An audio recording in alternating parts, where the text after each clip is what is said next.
Peregrine falcons, the famous terror of the skies and the fastest animal on Earth. But wait, you may ask, what about the cheetah? To which I reply, what about the cheetah? Peregrine falcons are also famous for another reason, that being that they were once one of the most well-known species at risk, as well as a very well-known conservation success. 70 years ago, a Swiss chemist discovered an apparently non-toxic chemical that functioned extremely well as an insecticide. At the time, North America was undergoing a severe epidemic of an insect-borne disease known as polio. The predictable result? This pesticide was used absolutely everywhere. To say its use would be excessive would be putting it lightly.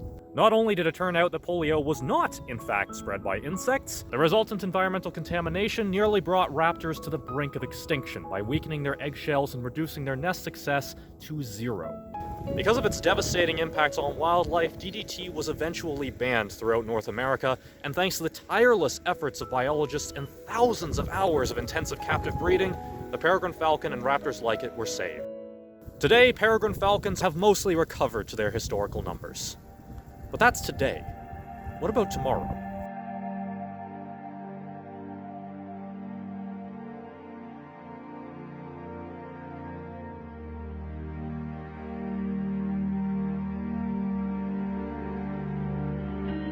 In the last 20 years, hurricanes, wildfires, and other extreme weather events have increased to record numbers. The impacts are only too obvious.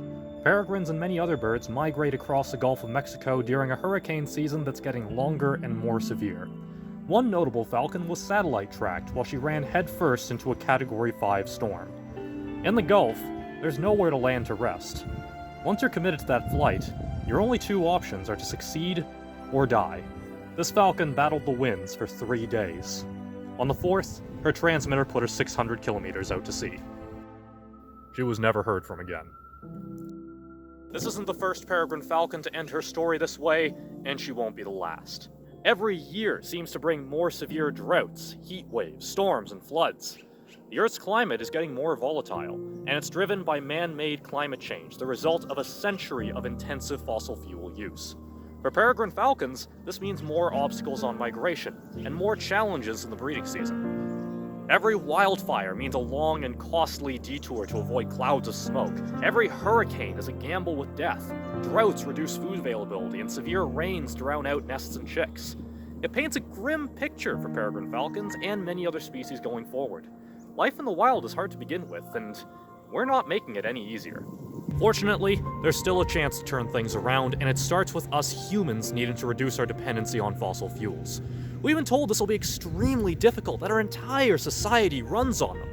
But that's not entirely true. We've made some astounding technological leaps in the last decade. Did you know, for instance, that solar and wind power is now cheaper and more efficient than burning fossil fuels, and has been for years?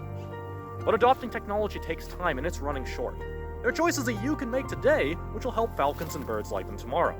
Simple things like saying no to single-use plastics, turning off the lights when you leave a room and unplugging electronics when not in use, riding your bike or taking public transit instead of always driving can all add up to a surprising difference.